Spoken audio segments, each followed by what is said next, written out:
السلام عليكم ورحمة الله وبركاته. ازيكم يا حبايب قلب وزة، وحشتوني. النهاردة هنعمل لكم كحك العيد بطريقة سهلة وبسيطة وجميلة بمقادير مظبوطة 100%، معتمداها بقالي سنين. هنقول لكم مقدار الكيلو دقيق، عليه نص سمنة، وعليه معلقة بيكنج باودر صغيرة، ومعلقة خميرة صغيرة، ومعلقة سكر، ومعلقتين سمسم، ومعلقة ريحة الكحك صغيرة، وسنة ملح، وربع كيلو ملبن للحشو. بيبقى معانا من كوباية ونص لبن لكوبايتين على حسب الدقيقة ما تاخد منكم، عشان كل دقيقة بتختلف عن التانية.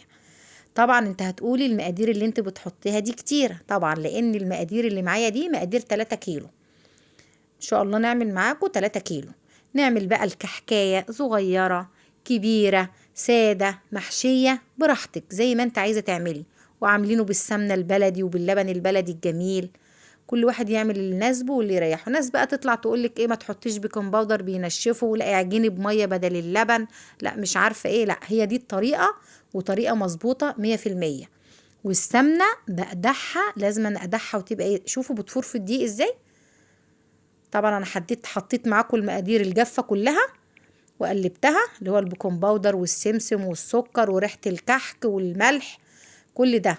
والسمنه دلوقتي مقدوحه زي ما انتم شايفينها، جايبينها من على البوتاجاز وحطيناها على الدقيق، وبنقلب ايه، واحده واحده، عشان بتبقى سخنه عزكم الله. يعني لازم يبقى معاكم معلقه كبيره تقلبي فيها كده لغايه ما تهدى. وبعد ما تهدى بقى ايه، هنشمر ايدينا الحلوين دول ونبدا نبس. بس دلوقتي نقلبها لغايه ايه ما تهدى من السخونيه. بسم الله ما شاء الله، اللهم صل على النبي. نضف المعلقه بتاعتنا بقى ونركنها جنبينا ونبدا نبس. عايزه اقول لكم ان انا عملت القرص بعد الكحكه على طول، بس هنزلها ايه في فيديو تاني عشان ايه ما اطولش عليكم. لكن انا عملتها في نفس اليوم.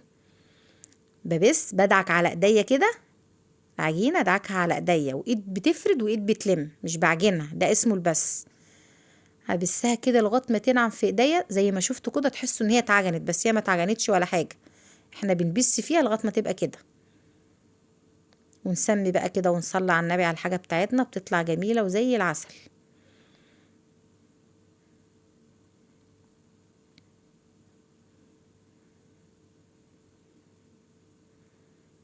أهم حاجة اللي بتنجح الكحكاية هو بس السمنة على الدقيق. سخنة سخنة عليا شوية. جبنا اللبن وهنحط ايه شوية بشوية. طبعا انا معيرتش معاكم لان انا عارفة المعيار، بس هو بياخد من كوباية لكوبايتين لبن. طبعا ولو عاملة حسابك على كوباية لبن، كوباية ونص، واحتجت شوية مية ما فيهاش مشكلة، يعني ممكن نزودهم ربع كوباية، معلقتين كده اللي انت عايزاه. اهم حاجة نحط السوائل واحدة واحدة. ومعانا برضو روايح هنحطها على العجينة، بس بعد ما بتعجن كده، روايح بتخلي ريحة الكحك تجنن. بحط مية ورد، وجوزة الهند، وريح الموز. بصراحة بخلي ريحته جميلة جدا.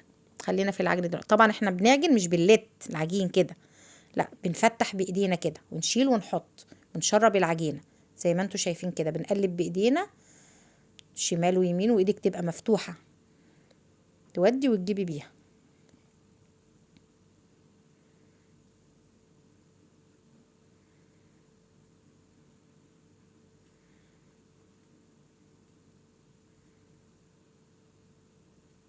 خميرة بنفضيها في كوباية لبن ونقلبها، او نص كوباية على حسب برضو العجينة ما قدامك. ولو انت واثقة من الخميرة ممكن تحطيها كده عادي، انا واثقة منها الحمد لله، بس بحب اقلبها في اللبن. او لو عايزة تقلبيها في شوية مية برضو مفيش مشكلة. العجينة مفتحة معاكي وجميلة هي، بسم الله ما شاء الله.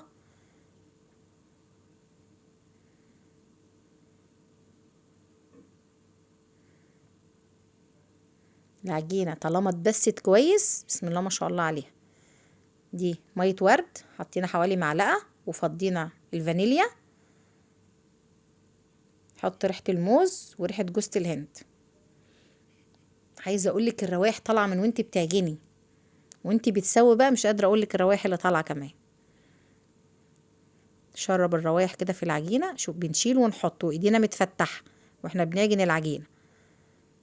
بسم الله ما شاء الله. كده لمينا العجينة هي زي الفل وناعمة وجميلة.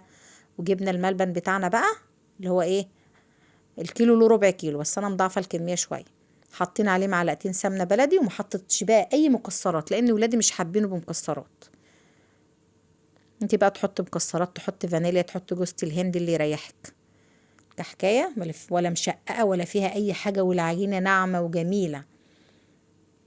وتحشيها كويس عشان ما تسحش منك وانت بتسويها. بسم الله ما شاء الله، ما فيش واحدة سحت مني وانا بسويها، ولا الملبن طلع على وشها ولا اي حاجة. حطينا الملبناية وقفيناها كويس ولفيناها على ايدينا. بعد ما قفلناها والمنقاش اهو. طبعا مش عايزة اقول لكم بقى 100 ايد ورايا، انا عايزة انقش يا ماما، انا عايزة انقش يا ماما. هننقش معاكم كحكتين 3 كده عشان ما نطولش عليكم، وبعد كده ايه نبقى نخلص لكم الكمية. والملبن زي ما انتم شايفينه كده ايه، بعمله كور في طبق جنبيه، واخد بقى احشي في الكحكايه صباعك، وبعد كده تحط الملبنايه وتقفلي عليها. ومكبره الملبنايه، انا بيحبوا الملبن عندنا كتير في الكحك. يبقى نعمل حاجتنا في بيتنا جميله وسهله وبسيطه، ونفرح اولادنا ونفرح نفسينا. بسم الله ما شاء الله. تكي على العجينه ناعمه، ولا مشرخه من الجنب ده ولا من الجنب ده.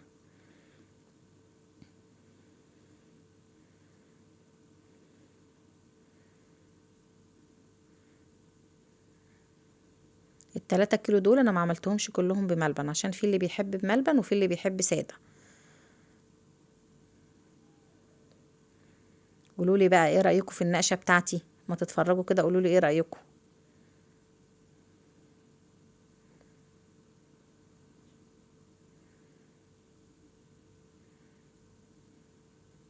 طبعا لو سويتوه في فرن البوتاجاز بيبقى درجه حراره 180، بتحطوه على الرف اللي فوق الصاجة على طول، ولما ياخد لون من تحت تفتحوا الشوايه. بصوا بسم الله ما شاء الله، انا اللي ناقشه لوحدي، لسه الايدين التانية هتتمد كمان شويه. خلصنا وبعد كده دخلناه الفرن. بسم الله ما شاء الله، انا بحب اللون الاحمر شويه، خمر ونفش وجميل وزي الفل ما شاء الله. دلوقتي انا بسوي في الفرن الغاز ده، لو هتسوي في فرن البوتاجاز انا قلت لكم درجه الحراره. بصوا الكحكايه لما طلعت قلبها مفرغ وجميل ازاي، وناعمه وريحه وطعم، الله اكبر ما شاء الله. ما تنسوش بقى لو الوصفه بتاعتي عجبتكم اللايك والشير والاشتراك في القناه وتفعيل الجرس، وبألف هنا وشفا.